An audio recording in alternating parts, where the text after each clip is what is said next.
Eto naman po mga bossing ko, ang mga bagay na dapat ay huwag mawawala sa ilalim ng inyo pong unan.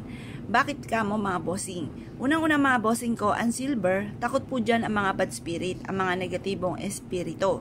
Kaya kung kayo po'y parang pakaramdam ninyo yung paborito ng kamalasan, kailangan mga bossing ko na meron kayong silver sa ilalim ng inyong unan. Kasi sabi nga po nila, habang ikaw ay natutulog, nagpapahinga ang inyong diwa, mas mabilis kang kakapitan ng mga bad spirit dahil wala kang proteksyon.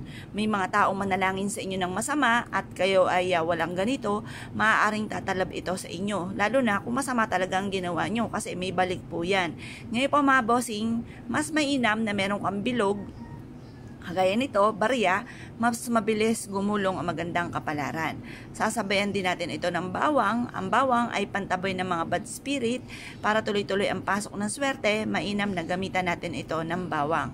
Ito po isa sa mga subok na napakaswerte. Kaya kung kayo pinaniwala at na-issue po mga bossing ko na kayo po ay meron pong ganito, subukan nyo po na magkaroon ng ganito. Makakatulong po ito upang sa ganon ay magtuloy-tuloy ang pasok ng swerte at hindi na kayo muli mamblema pa tungkol sa usapin ng pera. Kung naniniwala ka at na-issue po itong gawin, subukan nyo na po ito mga bossing ko, ang tambalang ito na ilagay sa ilalim ng inyo pong unan.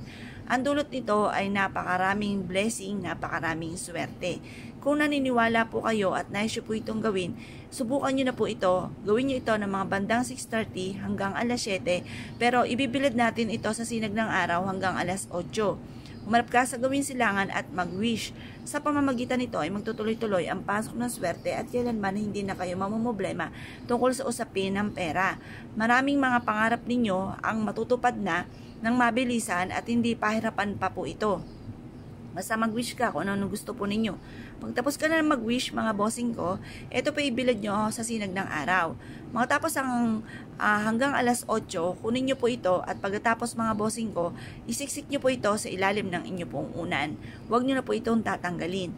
Yung bawang, i-check nyo lang pero buwan po ito, matagal po ito or kaya taon din, mag-iisang taon din bago siya ay matuyo. Kaya checkin nyo rin po siya kasi pag siya po ay tuyo na, ibig sabihin, yan po ay marami na rin nahigop na negatibong enerhiya, itapon nyo lamang at palta muli ng panibago mga bossing. Ito po isa sa mga subok na napakaswerte. Kung naniniwala ka at naisyo po itong gawin, huwag na kayo magpatumpik-tumpik pa, proven po ito at mapapasin ninyo na iaadya ka naman kung saan lagi ikaw ay suswertihin. Kung naniniwala ka mga bossing, subukan nyo na ito ngayong araw na ito at maglaan ka ng ilang minuto at huwag nyo na muna itong ipagsasabi kahit kanino. Kasi ang mga ganitong mga pamamaraan ay sikreto lamang. Once may nakaalam at natakot ka agad sila na baka ikaw swertihin, mananalangin agad ito ng masama. Nakokontra ka agad ang inyong mga ninanais. Kaya mas mainam, isikreto nyo na lamang kung kayo ay gagawa ng ganito.